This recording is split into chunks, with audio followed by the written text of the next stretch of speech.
You ever see a city hold its breath? That's what it felt like the moment Jasmine stepped out her apartment door that morning. Air thick, as if something big was brewing, and everyone could sense it, even if they couldn't say why. She's been through rough patches before, sure, but this day felt like standing on the edge of something sharp, not quite knowing which way you might fall.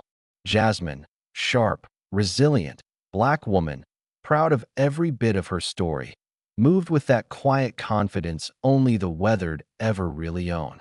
The city was restless, rumors floating on every corner, whispers of unrest rolling through the streets, and her instincts were screaming to keep her guard up. She brushed off the jitters with a half laugh. You know, the kind where you pretend everything's normal, but your gut just won't let it go.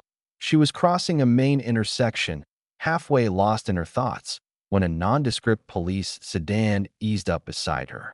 The passenger window rolled down, and there was Officer Harlan, his eyes already sizing her up, voice clipped and cold as January. "Step over here," he said, like he was ordering coffee, not summoning a woman out of her life. Jasmine knew this game. Every black woman in the city did. How an innocent check can twist in seconds, how fear can spark from a single glance. She looked at him, straight as a rail, then walked over, every step deliberate, making sure the gathering crowd saw her calm. A vendor nearby leaned on his cart, a couple mothers clutched their kids a little closer, and the whole street seemed to hold still, like everybody had tuned to the same, awful channel. "Is there a problem, officer?" Jasmine's words were steady, never letting the tremor in her chest show. "Routine check," he shot back, barely glancing at her ID when she handed it over. "Why you out here?" His tone wasn't a question, it was an accusation in cheap disguise. Jasmine kept her eyes level. "Just running errands," she replied, letting him know he wasn't going to push her off her ground. "What about you?" "Up to no good," he fired, stepping closer, the hostility so thick you could smell it. Jasmine didn't back down, not an inch. "Just a citizen in my city," she said, plain as day. Something shifted then, the kind of moment where history hangs in the air, waiting to see if anybody's got the courage to break the old script. Harlan's jaw clenched, and out of nowhere, he kicked her. Hard.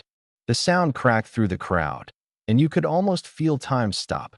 People gasped, hands flew to mouths, and Jasmine staggered, hand bracing against the sidewalk, but she didn't fall.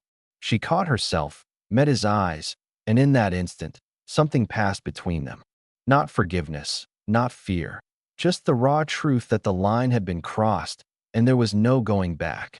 Phones appeared, faces in the crowd, young and old, now witnesses and archivists, raised cameras like shields, everyone feeling the current shift.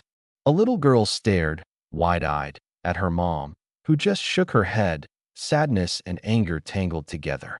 "It's different now," someone muttered, and that phrase rippled through the onlookers, turning silent shock into something electric and alive. Jasmine's voice was calm, maybe calmer than she felt. "I need you all to see this. This is not new, but today we're not going to be silent."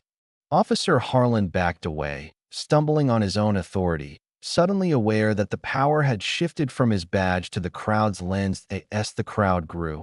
A young woman in a blue scarf, camera high, voice clear, called out, "I've got everything on video."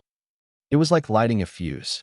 People closed ranks around Jasmine and this new ally, phones out, voices rising, no one willing to let the truth slide back into shadows.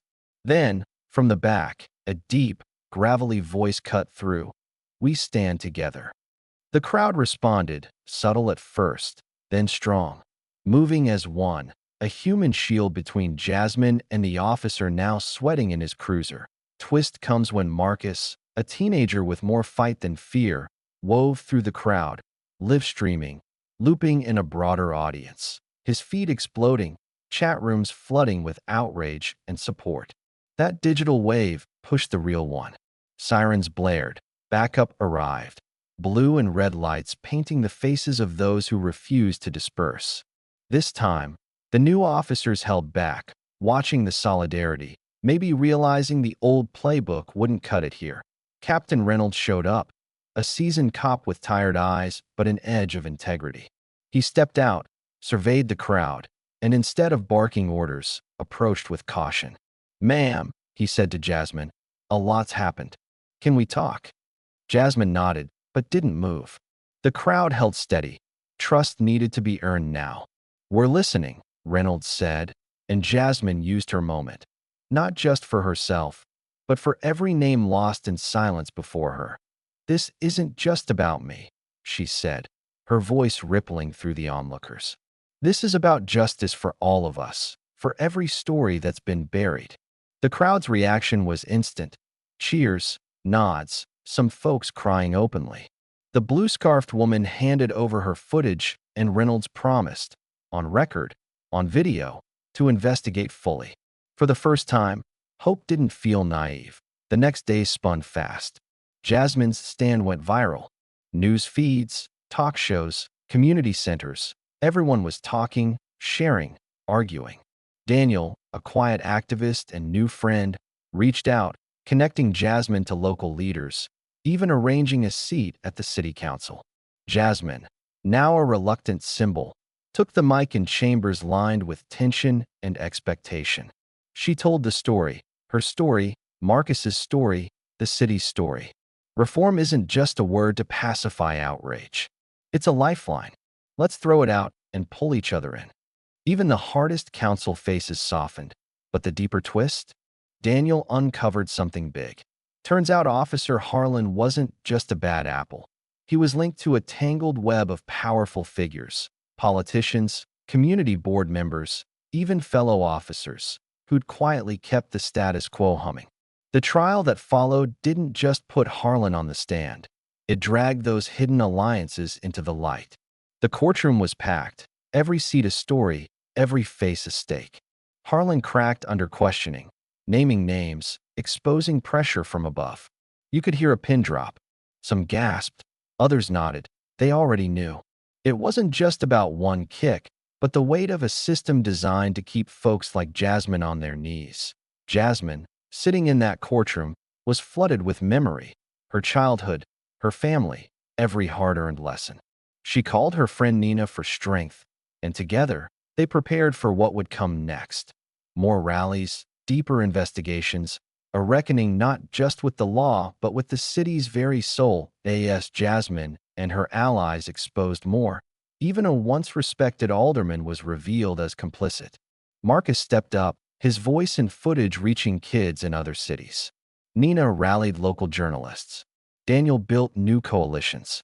The city buzzed with anticipation, truth churning just beneath the surface, waiting for dawn. In the end, standing in a square jammed with people of all ages, Jasmine looked out over the sea of faces, knowing their fight was only just beginning. Justice wasn't a destination. It was a process, messy and unfinished, but real. The city lights flickered, the crowd's energy lifted her. In that moment, Jasmine realized her courage, multiplied by the crowds, had written a new chapter in their story, one they'd all continue, one step at a time. Now, I gotta ask, what would you do if you stood in Jasmine's shoes? Is justice about holding one person accountable or tearing down the whole rotten structure? Let's hear your thoughts in the comments below. Share this story if you believe every voice deserves to be heard. And don't forget to subscribe for more real stories that just might change the world.